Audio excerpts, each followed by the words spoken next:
All right, the last question. I know you seen 2 weeks ago a guy that you called out for a potential fight. He had his fight canceled. Chris Eubank Jr. Tell me what you think about the whole situation with Conor Ben and the whole confusion when it comes to that and the accusations. Yeah, man, he would have got that guaranteed fight and payday if he would have fought me. You know what I'm saying? Clean, mean fighting machine over here. You know what I'm saying? How what they do over there, but over here we would have made sure we would have fought that night. You know what I'm saying? So, all right. Fuck all the cheaters. All right. And not my words, but other people were saying that you were quote unquote ducking Janibek because you dropped that belt at 160. Sorry. Can you just make your thoughts on that whole thing, man?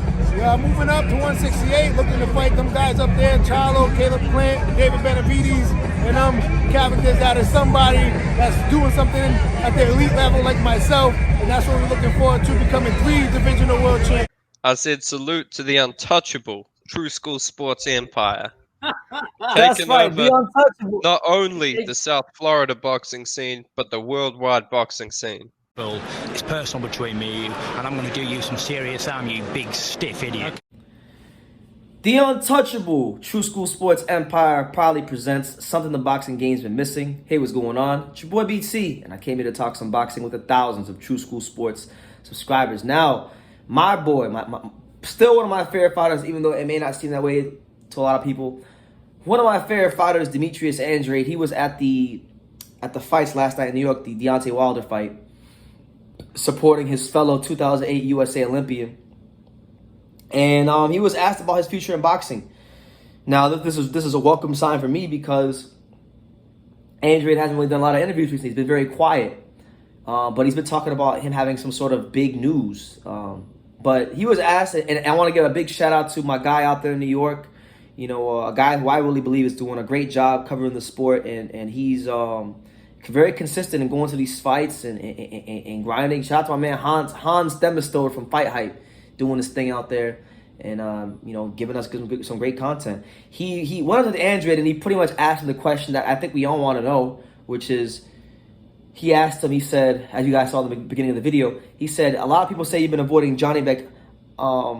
Why? Could you address that, to the people that say you are ducking Janibek? And he pretty much said that, he's trying to go up to 168 to fight the guys that are doing things at the elite level of boxing. So what he's saying is that he wants a big money fight, which is understandable, but you got to call it out for what it is. And I hate doing this, but it's the truth. He still has no shame in avoiding Janibek. He didn't even mention Janibek's name in the damn response. It was just about Plant, Benavides, and them guys. But he didn't mention Janibek. So, he has no shame in avoiding Janibek. It is what it is. I don't got to beat that like a dead horse. But what I will say is this. He did another interview, which I also played in the beginning of this clip. Shout out to Town Biz, who's been a YouTube vet for years for a great interview.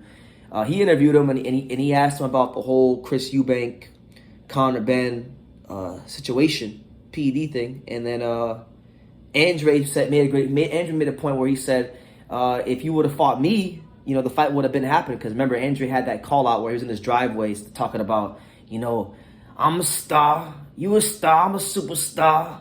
I got 3 kids, bro. That one. So that was a fight he wanted, and I would like to see the fight.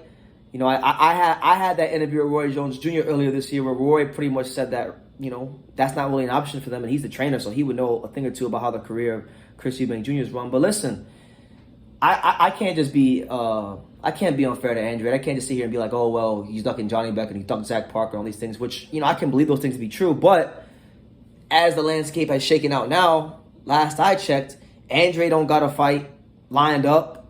Eubank, he's waiting for Conor Ben to get his shit sorted with the whole UCAD thing. And I really don't think it'd be the most advantageous position for his career to sit there and wait for that to play out. So listen. If there was ever a time to make Eubank versus Andrade, I think it'll be next. These are 2 of the top 160-pounders. These are 2 of the top guys in that division. And this is a division where nobody's fighting each other. Andrade... I don't know. Andrade's saying he's going to 68, but he hasn't fought at 68. So as far as I'm concerned, even though he's saying he's going to 68, he hasn't fought there yet. So to me, he's still middleweight. So I really think if Eubank wanted to make the Andrade fight happen, now would be the time to do it, because why wait for Conor Ben? Why wait for why wait for all that to play out? Like, go ahead, make the fight happen. Try to let's be proactive here. Let's be proactive in boxing. We don't want these fighters to get ring rust. We want to see them in important, big fights. And it'd be a good fight because Andrade, southpaw, got punching power. Awkward, very athletic, hard to hit, good defensively, has good legs, good feet under him. Eubank, explosive, always down to fight, always in for a proper tear-up, as the Brits would say. So, I don't think it's unrealistic. For me personally, I don't think it's unrealistic to, if Eubank and Andrade really both show that ambition to want to fight. I know Andrade said he wants to fight. Eubank, I think, is still trying to lock in that Conor Ben fight because of the massive payday that they could present. But we've already seen what's happened with it. Eubank is a consummate professional.